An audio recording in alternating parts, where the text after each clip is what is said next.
एक समय की बात है। रोहन, वरुण और श्याम बहुत अच्छे दोस्त थे। वह तीनों सारा दिन हर रोज घूमते रहते थे।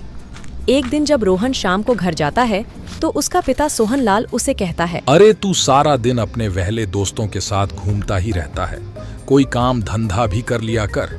पापा, आप क्या मुझे सारा दिन काम का ही कहते रहते हैं? रोहन गुस्से से घर से चला जाता है। तभी उसको उसके वही दोस्त मिलते हैं और कहते हैं, रोहन कहाँ जा रहा है?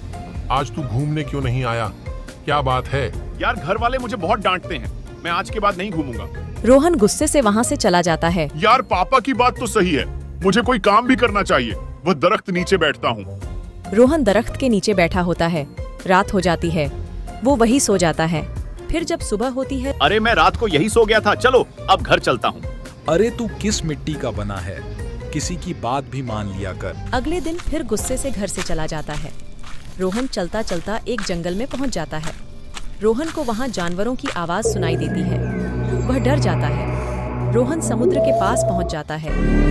समुद्र से एक दानव बाहर निकलता है। अरे तू यहाँ क्या करने आया है? मैं तुझे अब जिंदा नहीं छोड़ूंगा। ये समुद्र के पास जो भी आता है मैं उसे खा जाता हूँ। तुम कौन हो? तुम हमारे जैसे क्यों नहीं दिखते हो? ये सुनकर दानव भावुक को हो जाता है और वो कहता है, मैं भी तुम्हारी तरह एक इंसान ही था। मुझ पर एक काली बाबा ने जादू किया है, जिससे मैं दानव बन गया हूँ। उन्होंने ऐसा क्यों किया है? 2 हफ्ते पहले काली बाबा जंगल में आए थे। वो एक दरख्त के नीचे बैठे थे। मैंने उनको रात को जगा दिया, जिससे वो बहुत गुस्सा हो गए और उन्होंने मुझ पर जादू कर दिया, जिससे मैं दानव बन गया। क्या तुम मुझे काली बाबा का पता बता सकते हो? वह हमें कहाँ मिलेंगे? वह हफ्ते में एक बार जंगल में आते हैं। वो कल आएंगे, तब हम चलेंगे। फिर अगले दिन वह दोनों बाबा को ढूंढने जाते हैं। अरे वो रहे बाबा, इन्होंने ही मुझ पर जादू किया था। रोहन उनके पास जाकर बात करता है। वो कहता है, नमस्कार बाबा, मुझे आपसे यह कहना था कि मेरे दोस्त को ठीक कर दीजिए। आपने इन पर जादू करके इनको दानव बना दिया है। ये सुनकर बाबा कहते हैं, देख बच्चा, मैं आराम से सो रहा था, इसने आकर मेरी सारी नींद खराब कर दी। मैं इसे माफ नहीं कर सकता। बाबा, इसकी तरफ से मैं आपसे माफी मांगता हूँ, इसे माफ कर दीजिए। बच्चा, तेरे कहने पर मैं इसे माफ कर देता हूँ। मैं इसे ठीक तो नहीं कर सकता। मैं तुमको इसे ठीक करने का उपाय बताता हूँ। क्या उपाय है? बच्चा, इस जंगल के बीच में एक खतरनाक गुफा है। उसके अंदर एक जादूगरनी रहती है।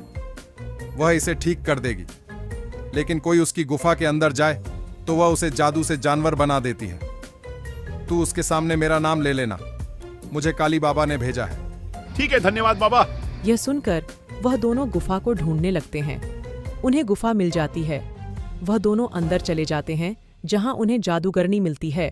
जादूगरनी को देखकर रोहन बोलता है, हमें यहाँ काली बाबा ने भेजा है। उन्होंने मेरे दोस्त पर जादू कर कर इनको दानव बना दिया है। क्या आप इन्हें ठीक कर सकती हैं? ये सुनकर जादूगरनी एक मंत्र बोलती है। वो अंत में उसे ठीक कर देती है।